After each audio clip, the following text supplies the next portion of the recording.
Hello students, पीछे के video में हमने यूनिट नंबर 2 एनसीईआरटी एक्सरसाइज के 8 क्वेश्चन सोल्व किए थे। आज की इस वीडियो में हम बचे हुए जितने भी क्वेश्चन हैं उनको सोल्व करने वाले हैं। और देखिए, पहला क्वेश्चन जो है, मैंने आपको बोला था कि जब भी आप ये स्टडी करते हो तो आपके पास एनसीईआरटी की जो बुक होती है वो साथ रखना जरूरी है और साथ में आपकी नोटबुक भी साथ रखें, क्योंकि जब आपके सामने क्वेश्चन होगा तो उसको आप अच्छे से पढ़ पाएंगे और अच्छे से उसको समझ पाएंगे और तभी उसको अच्छे से सोल्व भी कर पाएंगे। इस क्वेश्चन में लिखा है कि determine the current in each branch of the network shown in the figure, और ये डायग्राम मैंने यहाँ पे बना रखा है।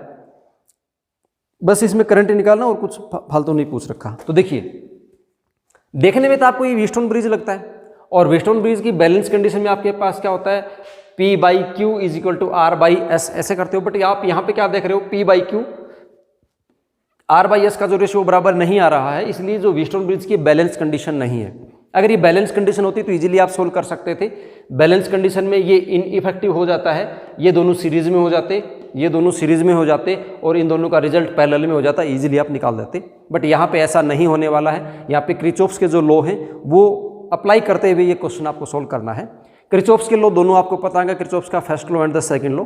डिटेल में अगर आपको देखना है तो ऊपर आई बटन दबा के भी ये वीडियो देख सकते हो, डिस्क्रिप्शन बॉक्स में भी उसका लिंक है, वहाँ से भी आप इसको देख सकते हो। जितना जरूरत होगा उतना इस क्वेश्चन में मैं आपको बताऊंगा अभी। देखिए, स्टार्ट करते हैं। यहाँ से बैटरी है, बैटरी से आई करंट आया। ए पॉइंट पे आप क्रिचॉफ्स का फर्स्ट लॉ लगाएंगे, जंक्शन रूल जिसको बोलते हैं। तो यहाँ से हम कंसिडर कर लेंगे, यहाँ करंट आ गया I1 और यहाँ करंट कितना हुआ, I2 करंट हो गया है। जब ये बी पॉइंट पे पहुंचता है तो बी पॉइंट पे पहुंचने के बाद ये जो I1 करंट है फिर से दो पार्ट में डिवाइड हो जाता है। तो फर्स्ट लो फिर लगा देंगे। यहाँ पे ये वाला जो करंट है उसको मैं मान लेता हूँ I3, और यहाँ पे क्योंकि टोटल I1 था, I3 इधर आ गया, ये हो गया I1 - I3। ओके, I3 यहाँ आता है, इधर से I2 आता है, तो इस ब्रांच में करंट हो जाएगा I2 + I3, और ये दोनों जब ऐड होंगे तो वापस से आपके पास करंट क्या बन जाएगा, आई करंट आ जाएगा। ओके, इस प्रकार से हो गया है। फर्स्ट रूल लगा के हमने हर ब्रांच में करंट को जो है वो डिवाइड कर दिया है। अब हमारा जो नेक्स्ट काम है वो है क्रिचॉफ्स का सेकंड लॉ अप्लाई करना, और सेकंड लॉ को अप्लाई करते हुए आपको हर ब्रांच का अलग अलग करंट है वो निकाल लेना है। और क्योंकि आपको पता है सेकंड लॉ क्या बोलता है कि कोई भी जो क्लोज लूप होता है उसके अंदर टोटल चेंज इन वोल्टेज का जो एल्जेब्रिक सम होता है वो 0 होता है। मतलब हमें यहाँ पे वोल्टेज को डील करना है। इसमें एक साइन कन्वेंशन भी है, उसको आप ध्यान से रखेंगे। वो ये है कि अगर आप जिस भी रजिस्टर में जा रहे हो, जिस ब्रांच में जा रहे हो, जिस डायरेक्शन में करंट है उसी डायरेक्शन में अगर आप मूव कर रहे हो तो उसका जो पोटेंशियल डिफरेंस होता है या जो फॉल इन पोटेंशियल होता है वो पॉजिटिव लिया जाता है। अगर अपोजिट है, अपोजिट मतलब मान लीजिए जैसे इसका करंट इधर जा रहा है और आप इसे अपोजिट मूव करेंगे तो आप यहाँ पे एनकाउंटर करेंगे करंट के साथ, तो आपका जो इसके अंदर जो पोटेंशियल होगा उसको आप नेगेटिव मान के चलेंगे।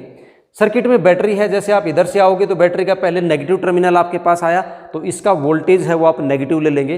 इधर से आओगे तो आपके पास पहले बैटरी का पॉजिटिव आया तो इसका जो पोटेंशियल है उसका पॉजिटिव ले लेंगे। ये साइन कन्वेंशन है। ओके, स्टार्ट करते हैं। सबसे पहले हम लूप ले लेते हैं, ये वाला लूप कंसिडर कर लेते हैं, ये वाला क्लोज लूप कंसिडर कर लेते हैं। इन क्लोज्ड लूप, इन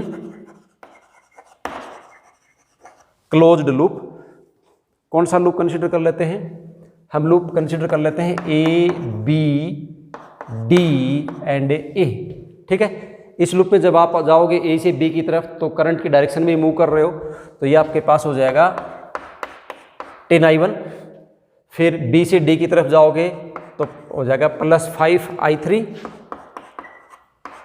यहाँ देखना, आप D से A की तरफ जा रहे हो, करंट आ रहा है A से D की तरफ, मतलब करंट की और आपकी डायरेक्शन अपोजिट है। तो यहाँ पे जो पोटेंशियल डिफरेंस है ये वाला, ये माइनस लिया जाएगा, नेगेटिव लिया जाएगा, negative of 5I2 that is equal to 0। थोड़ा सिंप्लीफाई कर देते हैं, ये आपके पास हो जाएगा 2I1 + I3 - I2 is equal to 0। Equation number 1 consider कर लेते हैं। ओके, दूसरा जो है लूप वो हम कंसिडर करते हैं A, B, C, D और A। ठीक है, तो कंसिडर कर लेते हैं इन closed loop, in closed loop A, B, C, D, A। देखिए, जो ये लूप कंसिडर करने वाली बात होती है, एक तो आपकी प्रैक्टिस पे डिपेंड करता है कि आप कम से कम इक्वेशन बना के कैसे सोल्व कर सकते हो। दूसरा इस बात पे डिपेंड करता है कि जो भी लूप आप सेलेक्ट करते हो तो उसमें ध्यान रखना कि मैक्सिमम कॉमन टर्म आ जाए। मैक्सिमम कॉमन टर्म आने का मतलब है कि जो करंट पहले वाली इक्वेशन में आए थे वो दूसरी वाली इक्वेशन में भी आ जाए। तो जब इनका एडिशन और सब्ट्रैक्शन आप करेंगे तो क्या होगा, जो कॉमन टर्म है वो आप नेग्लेक्ट कर देंगे और जो 2 टर्म बचेंगे इक्वेशन में तो वहाँ से आप इक्वेशन को सोल्व कर देंगे। इस बात का आपको ध्यान रखना है। और ये जब आप प्रैक्टिस करोगे 3-4 क्वेश्चन की तो आपको इजीली पता चल जाएगा। देखिए इसमें क्या होगा, इस लूप में ए से बी की तरफ जाएंगे तो आपके पास हो जाएगा 10i1 प्लस बी से सी की तरफ गए तो आपके पास हो जाएगा 5i1 माइनस 5i3, क्योंकि यहाँ पे करंट i1 माइनस i3 है। यहाँ पे जाएंगे तो यहाँ देखना, यहाँ करंट i2 प्लस i3 इस डायरेक्शन में जा रहा है, आप सी से डी की तरफ जा रहे हो तो ये नेगेटिव है। तो यहाँ पे आप लिखेंगे negative of 10i2 and negative of 10i3, ये रेजिस्टेंस हो गया। और जब आप डी से ए की तरफ जाओगे तो फिर से आपको नेगेटिव मिलेगा 5i2 इज इक्वल टू 0। इसको रीअरेंज कर लेते हैं थोड़ा सा, i1 यहाँ पे है, i1 यहाँ पे, ये 15i1, इन सभी में से आप देख रहे हो 5 कॉमन आ रहा है तो पहले 5 को कॉमन निकाल देता हूँ तो ये 2i1 हो जाएगा और ये i1 हो जाएगा। तो यहाँ पे आपके पास बना ये 3i1, ये 3i1 बना, i3 ये है, i3 ये है, ये भी हो जाएगा माइनस 3i1 और ये भी कितना हो जाएगा minus 3i2, minus 3i2 that is equal to 0। और ये आपके पास हो जाएगा i1, ये i1 क्यों लिख दिया मैंने, i2 था ना, i3 था ना, एक i3, i1 तो ये था, ये i3 हो गया और ये i2 हो गया ना। i1 माइनस क्या हुआ i3 minus i2 is equal to 0, इसको बोल देते हैं इक्वेशन नंबर 2। अब यहाँ देखिए 1 और 2 को पहले कंपेयर कर लेते हैं, i1 है, i3 है, i2 है, i1 है, i3 है, i2 है। अगर मैं इन दोनों इक्वेशन को ऐड कर दूं तो i2 से i2 कैंसिल हो जाएगा, मेरे पास ये i1 और i3 में बच जाएगा। i3 भी कैंसिल हो रहा है, i3 कैंसिल हो रहा है, इन दोनों को मैं ऐड कर देता हूँ, है ना। हम यहाँ पे क्या कर देते हैं, इक्वेशन 1 प्लस इक्वेशन नंबर 2 कर देते हैं। तो ये आपके पास 2i1 है, i1 है, ये आपके पास हो जाएगा 3i1, i3 से i3 कैंसिल हो जाएगा, माइनस हो जाएगा आपके पास 2i2 minus i2 minus i2 2i2 और दैट इज इक्वल टू 0, इसको बोल देंगे इक्वेशन नंबर 3। ओके, अब नेक्स्ट देखते हैं। अब हम नेक्स्ट इक्वेशन सेलेक्ट करते हैं ए डी सी ई ए से, तो क्लोज लूप नेक्स्ट ले लेते हैं हम। इन क्लोज्ड लूप, कौन सा क्लोज लूप लिया हमने लिया ए डी सी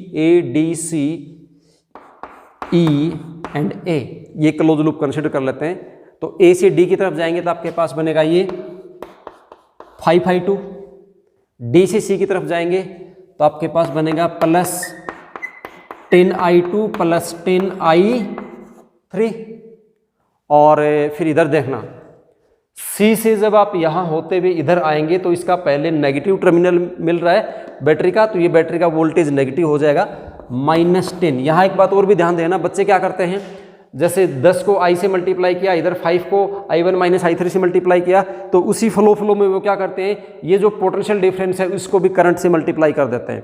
अब जैसे ही पोटेंशियल डिफरेंस को करंट से मल्टीप्लाई करोगे तो वो पावर बन जाती है, P = V × I। और हम किसको डील कर रहे हैं, हम डील कर रहे हैं पोटेंशियल डिफरेंस को, फॉल इन पोटेंशियल को, है ना। क्लोज लूप में कितना पोटेंशियल ड्रॉप होगा उसको हम देख रहे हैं और फिर उनका अलजेब्रिक सम लेना है। तो ऑलरेडी ये पोटेंशियल है, तो यहाँ आपको वो गलती नहीं करनी है कि इस वोल्टेज को आप करंट से मल्टीप्लाई करेंगे। ओके, ध्यान रखना इस बात का। उसके बाद इसके अंदर करंट, आप इधर जा रहे हो, करंट की डायरेक्शन इधर ही पॉजिटिव हो जाएगा, plus 10i that is equal to कितना हो जाएगा 0। इसको रीअरेंज कर लेता हूँ, 5 कॉमन आ रहा है, 5 कॉमन लेके ये कितना हो जाएगा 1 और 2, ये हो जाएगा 3i2 प्लस यहाँ पे हो जाएगा 2i3 प्लस 10 का कितना हो जाएगा 2i, और इसको उधर ले जाता हूँ दैट इज इक्वल टू 2। इसको मैं बोल देता हूँ इक्वेशन नंबर 3। अब यहाँ देखिए इसमें i आ गया है, इस इक्वेशन में क्या मिल गया, हमें एक i मिल गया, ऊपर वाली किसी इक्वेशन में i नहीं था। आप देखें जब जंक्शन A के ऊपर पहुँचता है I करंट, तो जंक्शन A के ऊपर I करंट 2 करंट में डिवाइड होता है, I1 एंड I2 में। तो यहाँ से हम क्या कर सकते हैं, एज I = I1 + I2 लिख सकते हैं ना, ये किरचॉफ के फर्स्ट लॉ से, क्योंकि टोटल करंट यहाँ पे दो ब्रांचेज में डिवाइड हुआ, I1 में I2 में, तो I को लिख सकते हैं I1 प्लस I2, और ये जो वैल्यू है आप इसके अंदर रख देंगे, तो इसलिए आपके पास ये जो इक्वेशन है वो हो जाएगी 3I2 plus 2I3 plus 2I है, I की जगह है I1 प्लस I2, तो ये हो जाएगा 2I1 plus 2I2 that is equal to 2। इस इक्वेशन में 2 है, इसको करेंगे I2 ये है आपके पास, I2 ये है, ये आपके पास हो गया 5I2 प्लस 2I3 और प्लस कितना हुआ 2I1 that is equal to 2। इसको मैं बोल देता हूँ इक्वेशन नंबर 3, इसको बोल दिया मैंने इक्वेशन नंबर 4। अब देखो कोई ऐसी इक्वेशन सेलेक्ट करो जिसमें I2 I3 I1 हो, I2 I3 I1 ये इसी इक्वेशन में है ना, इसमें भी है I1 I3 I2, बट आप यहाँ से क्या देख रहे हो, अगर इस इक्वेशन को मैं 2 से मल्टीप्लाई कर दूँ, इस इक्वेशन को किससे मल्टीप्लाई कर दूँ, 2 से मल्टीप्लाई कर दूँ, तो ये हो जाएगा 4I1 2I3 माइनस 2I2 हो रहा है, और यहाँ पे I3 है, ये I3 है, I3 से मैं I3 को काट दूंगा तो इक्वेशन I1 I2 में बचेगी, और I1 I2 की इक्वेशन हमारे पास पहले से आई हुई है, ये रही, तो इससे फिर हमारा क्वेश्चन सोल्व हो जाएगा, है ना। तो हम क्या करते हैं, इक्वेशन 1 को मल्टीप्लाई कर देते हैं 2 से और इसमें से सब्ट्रैक्ट कर देते हैं। हम क्या करेंगे, 4 माइनस 2 इंटू 1, ये ऑपरेशन हमने अप्लाई कर दिया है, इक्वेशन 4 में से सब्ट्रैक्ट कर दिया है 2 टाइम ऑफ इक्वेशन नंबर 1। तो इक्वेशन 4 लिख लो आप पहले, ये आपके पास हो जाएगा 5I2 plus 2I3 plus 2I1 is equal to 2 time of equation number 1, इसका 2 टाइम करेंगे तो ये आपके पास हो जाएगा 4I1, I1 के साथ I1 ही लिख देता हूँ, तो कितना हो जाएगा प्लस 4I1 है, I3 है, तो सब्ट्रैक्ट कर रहे हैं तो माइनस हो जाएगा, ये भी माइनस हो जाएगा, माइनस 2I3 हो गया, और ये माइनस माइनस कितना हो जाएगा प्लस 2I2।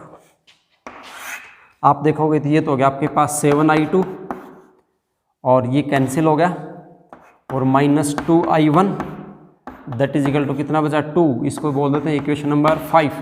अब देखो इक्वेशन नंबर 5 और इक्वेशन नंबर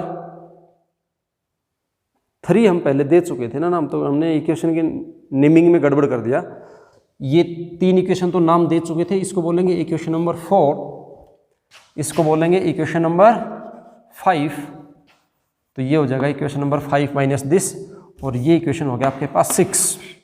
ओके, अब क्या कर रहे हैं, अब 3 को और 6 को सोल्व करेंगे, तो यहाँ पे हम क्या देख रहे हैं, 3I1 है माइनस 2I2 है, यहाँ पे 7I2 है माइनस 2I1 है, तो हमें क्या करना है, आइदर I1 और I2 यहाँ से निकालना है। तो हम यहाँ से क्या देख रहे हैं कि I2 का 2 टाइम है, इधर 3 है, तो मैं क्या करता हूँ, या तो आप ये करो कि I2 को इक्वल कर लो या I1 को कर लो। I1 को इक्वल करने में ठीक रहेगा क्योंकि आपको कम मल्टीप्लाई करना पड़ेगा, तो 6 को मल्टीप्लाई कर दो 3 से। हम क्या करेंगे 3 टाइम ऑफ इक्वेशन नंबर 6, और मतलब I1 को बराबर कर रहे हैं, फिर ऐड कर देंगे plus 2 time of equation number 3, ये ऑपरेशन हम अप्लाई कर रहे हैं। तो इसका हम क्या करेंगे, इसका करेंगे 3 टाइम, तो ये आपके पास बन जाएगा 21I2 minus 6I1 is equal to कितना हो जाएगा 6, और इसमें प्लस करना है हमें इस इक्वेशन का, तो इसका 2 टाइम हो जाएगा आपके पास plus 6I1 minus of 4I2 that is equal to कितना 0। ओके, इसको जब आपने सोल्व किया तो 21 माइनस 4 ये हो गया आपके पास 17I2, यहाँ से क्या निकला 17I2, ये कैंसिल हो गया दैट इज इक्वल टू 6, और I2 की जो वैल्यू आई आपके पास आई 6 डिवाइड बाई 17 एम्पियर। I2 की वैल्यू आपके पास आ गई, ठीक है। I2 की वैल्यू आने के बाद आपका क्वेश्चन सोल्व हो चुका है। अब देखिए I2 की वैल्यू आपके पास आ गई, इस इक्वेशन में आप I2 की वैल्यू पुट कर दो, आपके पास I1 मिल जाएगा। क्या करेंगे, from equation 3 putting value of I2 in equation number 3 में ही रख देते हैं। इन इक्वेशन नंबर 3 में भी रख सकते हो, 6 में भी रख सकते हो, कोई फर्क नहीं पड़ने वाला। 3 में रख देते हैं तो ये आपके पास कितना हो जाएगा, ये है 3I1 - 2 और I2 की जगह मुझे रखना है 6/17 इज इक्वल टू कितना था 0, इज इक्वल टू कितना था 0। यहाँ से I1 की वैल्यू आपके पास आ गई, I1 इज इक्वल टू आपके पास आ गया 2 × 6 / 17 और यहाँ जाएगा 3, ये हो जाएगा 2, दैट इज इक्वल टू आया 4 / 17 एम्पियर। I1 की वैल्यू कितनी आ गई 4 / 17 एम्पियर आ गई। अब I की वैल्यू जब आपको निकालना है तो I है I1 + I2, तो I की वैल्यू मैं यहीं से निकाल देता हूँ। यह आपके पास हो जाएगा I1 तो आया 4 / 17 प्लस I2 आया 6 / 17, दैट इज इक्वल टू हो गया 10 / 17 एम्पियर। अब क्या बचा, अब आपके पास बचा I3 करंट, I3 निकालना है। I3 कैसे निकलेगा, I3 जो है यहाँ देखिए, अब I3 कहाँ से मिला आपको I3 जब आपको निकालना है तो I3 के लिए या तो आपको इक्वेशन सेलेक्ट कर लो, इक्वेशन ही देख लेते हैं कि अदरवाइज यहाँ से I1 - I3 निकला, I2 + I3 निकला, I1 में से I3 करंट निकला है ना, तो इसका मुझे पता नहीं है, तो इक्वेशन में पुट कर लेंगे। हम क्या करेंगे, कोई ऐसी इक्वेशन ये इक्वेशन देख लेते हैं, जैसे ये है I1, I2 और I3 है। I1 की वैल्यू हमें पता है, I2 की वैल्यू पता चल चुकी है, और ये दोनों वैल्यू यहाँ पे पुट कर देंगे तो हमें किसकी वैल्यू आ जाएगी, I3 की वैल्यू आ जाएगी। ओके, तो ऐसे करके आप इस क्वेश्चन को सोल्व कर सकते हैं। इसका जो नेक्स्ट क्वेश्चन है उसको सोल्व करते हैं। नेक्स्ट क्वेश्चन है क्वेश्चन नंबर 10, आप उसको रीड करो एक बार, तब तक मैं रिकॉर्डिंग देख लेता हूँ।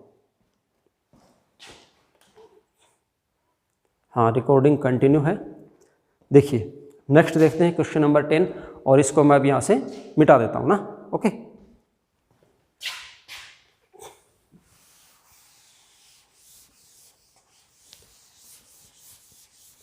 अगली स्टेटमेंट को आप अच्छे से पढ़ें तब तक।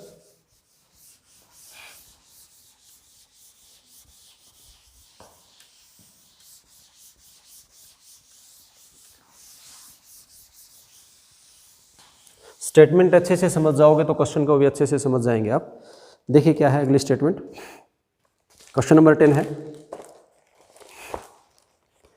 इन metre bridge figure 3.27 the balance point is found to be. Figure 3.27 कहाँ है, 3.27 ये तो थ्योरी में मिलेगा कहीं ना कहीं।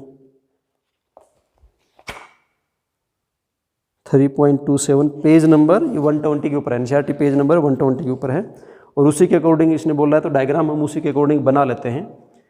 क्या है, मीटर ब्रिज में ये होता है नॉन रेजिस्टेंस R है, और ये है अननोन रेजिस्टेंस, और ये हमारी वायर है 1 मीटर की, और ये हमने यहाँ पे बैटरी कनेक्ट की हुई है। ओके, और इस क्वेश्चन में यहाँ पे ये गैल्वेनोमीटर, ये जो लेंथ है उसको L से रिप्रेजेंट किया है, और इसको 100 - L से रिप्रेजेंट किया है। डायग्राम में ये है। ओके, अब देखते हैं क्या बोलता है। In the metre bridge the balance point is found to be at 39.5 centimetre. मतलब ये जो बैलेंस पॉइंट है ये कितना है, 39.5 सेंटीमीटर के ऊपर मिला है हमें। From the end A and कौन सा बोला है, ये वाला है, ये बी है। वेहन द रेजिस्टेंस वाई कौन सा है, इसमें वाई नहीं लिखा कहीं पे।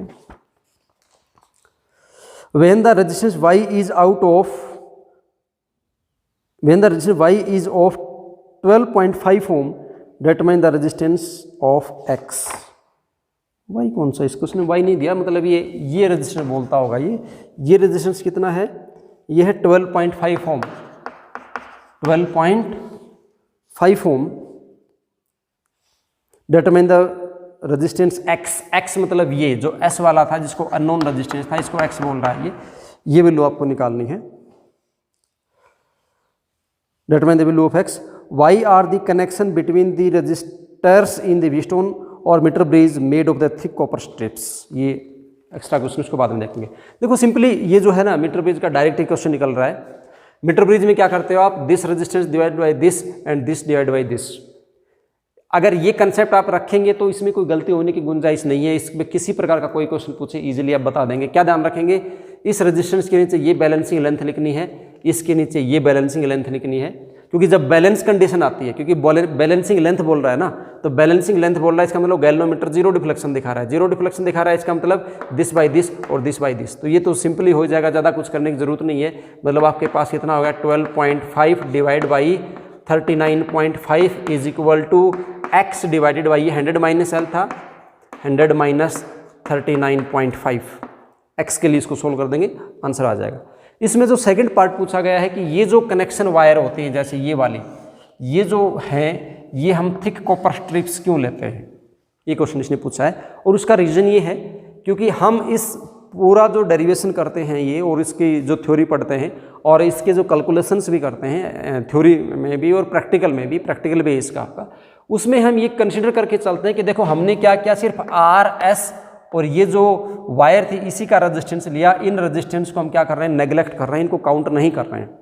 तो इनको काउंट नहीं कर रहे हैं इसका मतलब इनका रेजिस्टेंस हम जीरो मान के चल रहे हैं, और जीरो रेजिस्टेंस मान के चल रहे हैं इसका मतलब इनका रेजिस्टेंस जीरो के इक्विवेलेंट भी, मतलब नियर टू द जीरो होना भी चाहिए। और वो कैसे पॉसिबल है, पहले तो पॉसिबल है कि वैसे तो जीरो तो पॉसिबल है ही नहीं, नियर टू जीरो पॉसिबल हो सकता है, और वो ये है कि ये गुड कंडक्टर होना चाहिए। तो गुड कंडक्टर होने के लिए हमने कॉपर सेलेक्ट किया। और आपको पता है कि जो रेजिस्टेंस होता है directly proportional to length and inversely proportional to cross sectional area होता है। तो हम क्या करते हैं, फिर क्रॉस सेक्शनल एरिया बढ़ा देते हैं। क्रॉस सेक्शन एरिया बढ़ाएंगे तो आर की वैल्यू डिक्रीज हो जाएगी। तो इसने बोला ना थिक कॉपर स्ट्रिप्स यूज क्यों किया हमने, तो उसका हमने यूज किया to decrease the resistance of the connection wires. ये जो कनेक्शन वायर हैं इनका रेजिस्टेंस डिक्रीज करने के लिए, मिनिमाइज करने के लिए हमने पहले कॉपर सेलेक्ट किया क्योंकि गुड कंडक्टर है, और थिक इसलिए सेलेक्ट किया क्योंकि उससे क्रॉस सेक्शन एरिया इंक्रीज हो जाएगा, उससे आर की वैल्यू डिक्रीज हो जाएगी। और सेकेंड पार्ट में है determine the balance point of the bridge above if X and Y are interchanged. X को और वाई को अगर हम इंटरचेंज कर दें, एक्स को और वाई को क्या कर दें, इंटरचेंज कर दें, मतलब क्या हुआ, यहां तो लिख दूं मैं एक्स और यहां क्या लिख दूं मैं वाई। तो मुझे क्या फाइंड आउट करना है, बैलेंस पॉइंट फाइंड आउट करना है।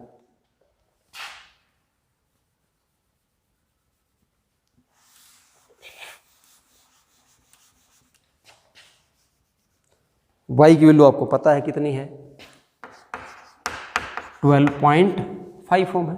तो कैसे निकालेंगे, देखो हमें पता है बैलेंस कंडीशन पे क्या होता है, this by this is equal to this by this होता है। तो मतलब आपके पास क्या होगा, x divided by L is equal to होगा y divided by 100 minus L. ठीक है, इसको रीअरेंज कर लो, इसको आप ऐसे लिख लो, x divided by y is equal to L divided by 100 minus L.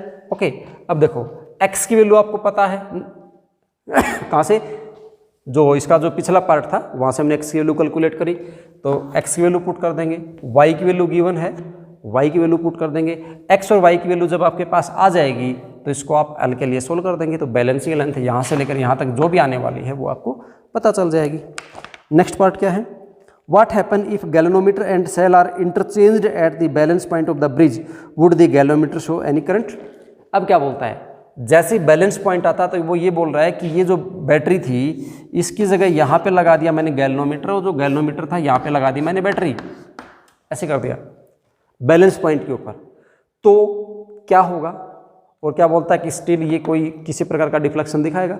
तो अगर हम ऐसा करते हैं बैलेंसिंग लेंथ के ऊपर, अगर हम बैटरी को और गैल्वेनोमीटर को कनेक्ट इंटरचेंज कर देते हैं तो उस दौरान भी बैलेंस कंडीशन पे कोई फर्क नहीं पड़ेगा और गैल्वेनोमीटर किसी प्रकार का कोई डिफ्लेक्शन नहीं दिखाएगा। ये जब आप एक्सपेरिमेंट करते हो तो एक्सपेरिमेंट में आप करके देख लेना, और मैं इसका एक्सपेरिमेंट का तो एक जल्दी आपको वीडियो देने वाला हूँ, उस वीडियो में आपको मैं करके भी दिखाऊंगा, तो वहाँ पर आप देख लेना। ओके, ठीक है, नेक्स्ट देखेंगे क्वेश्चन नंबर 11।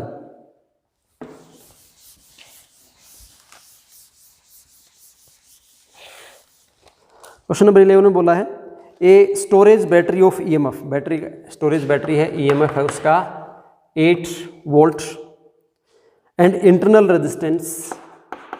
रेजिस्टेंस है इसका 0.5 ohm, is being charge by 120 volt DC supply.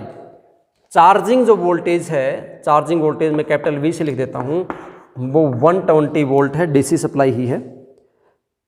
Using A series register, इसके साथ एक सीरीज रेजिस्टेंस लगाया है और उसकी वैल्यू है 15.5 ohm. What is the terminal voltage of the battery during the charging and what is the purpose of having a series resistor in the charging circuit. दो question पूछे हैं। देखिए डायग्राम बना लेते हैं पहले।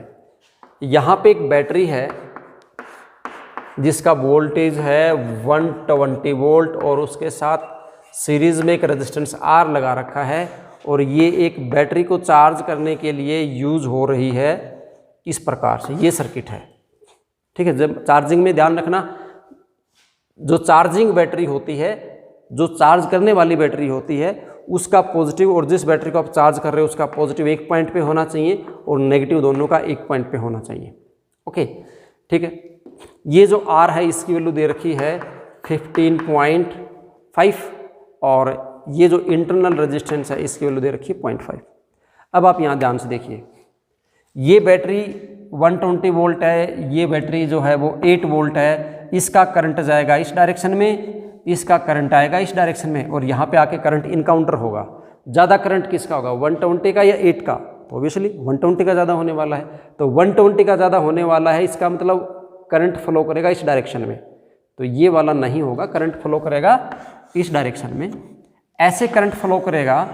और यहाँ जब आप देख रहे हो कि इस बैटरी का पॉजिटिव इस बैटरी के पॉजिटिव से इनकाउंटर कर रहा है, तो आप यहाँ पे क्या करोगे, ये इसके पोटेंशियल में से ये पोटेंशियल क्या हो जाएगा, उतना सब्ट्रैक्ट हो जाएगा क्योंकि अपोजिट डायरेक्शन में है ये। तो इसका मतलब क्या हो जाएगा, नेट पोटेंशियल कितना हो जाएगा सर्किट का, नेट वी ऑफ सर्किट वो हो जाएगा 120 minus 8 that is equal to 112 volt. Okay, फिर हमें इस सर्किट में करंट निकाल लेना है, आई इन दी सर्किट। आई हो जाएगा net voltage V net divided by R net. Net resistance कितना है, नेट वोल्टेज कितना है, नेट वोल्टेज आपके पास 112, नेट रेजिस्टेंस हो गया 15.5 ये और 0.5 ये, सीरीज में है दोनों, ये आपके पास हो जाएगा 16। तो करंट सर्किट में आया आपके पास आई 112 डिवाइड बाई 16 एम्पीयर। सोल्व कर लेना इसको आगे।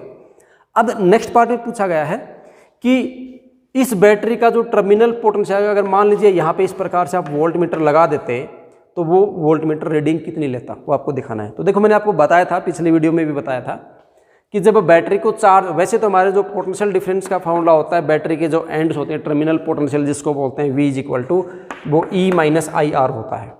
बट ये during discharging of the battery होता है, मैंने वहाँ पे आपको डिटेल से बताया था। जब बैटरी को आप चार्ज कर रहे हो तो ये फॉर्मूला होता है V is equal to E plus I R. V is equal to E plus I R, मतलब इसका जो पोटेंशियल डिफरेंस है, टर्मिनल पोटेंशियल है, वो होगा E प्लस आई आर। तो वो कितना हो जाएगा, टर्मिनल पोटेंशियल E की वैल्यू आपके पास कितने हैं 8 प्लस I की वैल्यू है 112 डिवाइडेड बाई 16 और R की वैल्यू है वो है 0.5, तो इसको मैं बोल देता हूँ 5/10। इसको आप सोल्व कर दो, इसको आप सोल्व कर लेना, जो भी रिजल्ट आए इतना वोल्ट इसका टर्मिनल पोटेंशियल आ जाएगा। ये छोटा सा काम है, मैं आपके लिए छोड़ रहा हूँ। और फिर आगे बोल रहा है कि जो सीरीज रजिस्टर लगाया हमने यहाँ पे, जो सीरीज रजिस्टर लगाया इसका पर्पज़ क्या था, तो इसका पर्पज़ था करंट को कंट्रोल करना, चार्जिंग। क्योंकि देखो ये 120 वोल्ट की बैटरी है, 8 वोल्ट को अगर टोटल वोल्टेज, इसका टोटल करंट अचानक से मिल जाएगा तो ये बैटरी जो है ख़राब हो जाएगी, ठीक है ना, ये डैमेज हो जाएगी बैटरी। तो इसको प्रोटेक्ट करने के लिए हम क्या करते हैं, ये रेजिस्टेंस लगाते हैं। मतलब आप बोल सकते हो इस सर्किट में करंट को कंट्रोल करने के लिए हमने ये जो सीरीज रेजिस्टेंस है वो अप्लाई किया है। नेक्स्ट क्वेश्चन, मैं रिकॉर्डिंग देखता हूँ एक बार, आप तब तक नेक्स्ट क्वेश्चन को स्टडी करें। हाँ चल रहा है। देखो नेक्स्ट क्वेश्चन क्या है,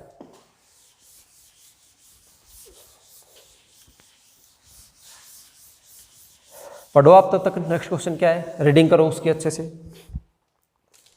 question number 12, in a potentiometer arrangement of cell of EMF, potentiometer arrangement में EMF है cell E is equal to 1.25 volt, gives a balance point at, जो बैलेंसिंग लेंथ मिलती है पोटेंशियोमीटर में, L1 बोल देता हूं इसको, 35 centimetre. In a potentiometer arrangement, a cell of EMF 1.25 volt gives an balance point at 35 centimeter length of the wire. This cell is replaced by another cell of and the balance point shifts to, उसके बाद ये E1 बोल देता हूँ, E2 कितना था मुझे नहीं पता, लेकिन मुझे जो बैलेंसिंग लेंथ मिली वो मिली इस टाइम 65, कितना मिला 65 नहीं, कितना मिला ये 63 सेंटीमीटर के ऊपर शिफ्ट हो गया है। What is the EMF of the second cell, क्या बताना है ये देखो, ये जो क्वेश्चन है ये पोटेंशियोमीटर की एक स्पेशल एप्लीकेशन है जिसमें हम क्या करते हैं, दो सेल का EMF कंपेयर करते हैं। ठीक है, तो दो सेल का EMF हम कैसे कंपेयर करते हैं उसका वीडियो आपको देखना ज़रूर है। अगर आता है तो कोई ज़रूरी नहीं है, अगर नहीं आता है तो उसका वीडियो देखना ज़रूरी है। आई बटन दबा के देख सकते हो, डिस्क्रिप्शन बॉक्स में भी लिंक है, वहाँ से देख सकते हो। क्या है वहाँ पे आप क्या देखते हो, हमें एक रिलेशन मिलता है E1 divide by E2 is equal to L1 divided by L2 होता है। एग्जाम के पॉइंट ऑफ व्यू से थ्योरी में भी ये क्वेश्चन बहुत इंपॉर्टेंट है, इसलिए इसको अच्छे से करना जरूरी है आपके पास। E1 by E2 is equal to L1 by L2 होता है, सभी वैल्यूज आपको पता है, वैल्यूज पुट करेंगे रिजल्ट आ जाएगा। ओके, नेक्स्ट क्वेश्चन देखते हैं 13। The number density of free electrons in copper conductor estimated in example 3.1 is, इसका मतलब जो नंबर डेंसिटी है, number of electron per unit volume है N, वो है आपके पास 8.5 इंटू 10⁻28 पर मीटर क्यूबिक, ये नंबर डेंसिटी है, number of electron per unit volume. How long does an electron take to drift from one end of the wire, wire की length दे रखी है L is equal to 3 metre to another end. The area of cross section, A की वैल्यू given है, A is equal to area of cross section of wire is 2.0 into 10⁻⁻6 metre square given है, and carrying a current of I is equal to, जो है वो आपके पास 3 ampere है। और यह क्या पूछ रखा है, कितना टाइम लगेगा उसे T इज इक्वल टू आपको कैलकुलेट करना है। तो देखो कैसे कैलकुलेट करोगे, टाइम अगर आपको कैलकुलेट करना है, क्या कैलकुलेट करना है, टाइम। आप इसको ट्राई करो एक बार, तब तक मैं आता हूँ।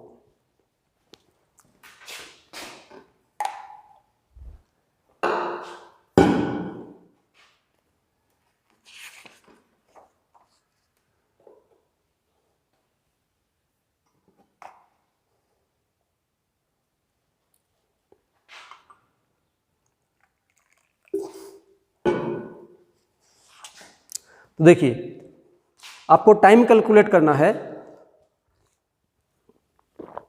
टाइम मतलब 3 मीटर लेंथ का जो कंडक्टर है इसको क्रॉस करने में कितना टाइम लगेगा। तो टाइम का फॉर्मूला सिंपल आपको पता है, टाइम जो होता है वो होता है distance divided by speed, distance divide by speed. Distance यहाँ पे कंडक्टर की लेंथ है और स्पीड मतलब इलेक्ट्रॉन की ड्रिफ्ट वेलोसिटी है। ओके, एल आपको गिवन है, मतलब आपको ड्रिफ्ट वेलोसिटी की जरूरत है। कैसे निकालेंगे ड्रिफ्ट वेलोसिटी, अब आपके दिमाग में फॉर्मूला और आ रहा होगा कि ड्रिफ्ट वेलोसिटी का फॉर्मूला होता है Vd is equal to N, drift velocity का फॉर्मूला होता है EV2 डिवाइडेड बाई ml।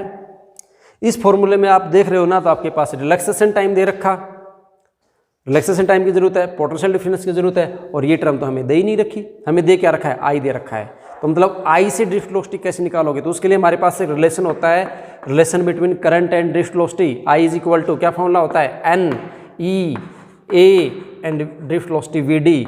यहाँ से हम ड्रिफ्ट वेलोसिटी निकालेंगे, V D is equal to वो हो जाएगा I divide by N E A. N की वैल्यू आपको गिवन है, E electronic charge 1.6 10⁻⁻19, A cross sectional area वो वैल्यू भी गिवन है। यहाँ से आपके पास ड्रिफ्ट वेलोसिटी की वैल्यू आएगी, किसकी वैल्यू आएगी, ड्रिफ्ट वेलोसिटी की। और एल आपको गिवन है, एल कितना है, 3 मीटर है। तो टाइम जो आपके पास आएगा टी इज इक्वल टू वो हो जाएगा 3 मीटर और डिवाइड बाई ये जो भी कैलकुलेशन आए वो आप यहाँ पुट कर देंगे, इतने सेकंड में आपके पास ये टाइम आ जाएगा। ओके, तो ये 13 क्वेश्चन थे एनसीईआरटी के एक्सरसाइज के, वो हम सोल्व कर चुके हैं। नेक्स्ट जो वीडियो आने वाला है उसके अंदर जिसके जो एडिशनल एक्सरसाइज है उसको हम सोल्व करेंगे।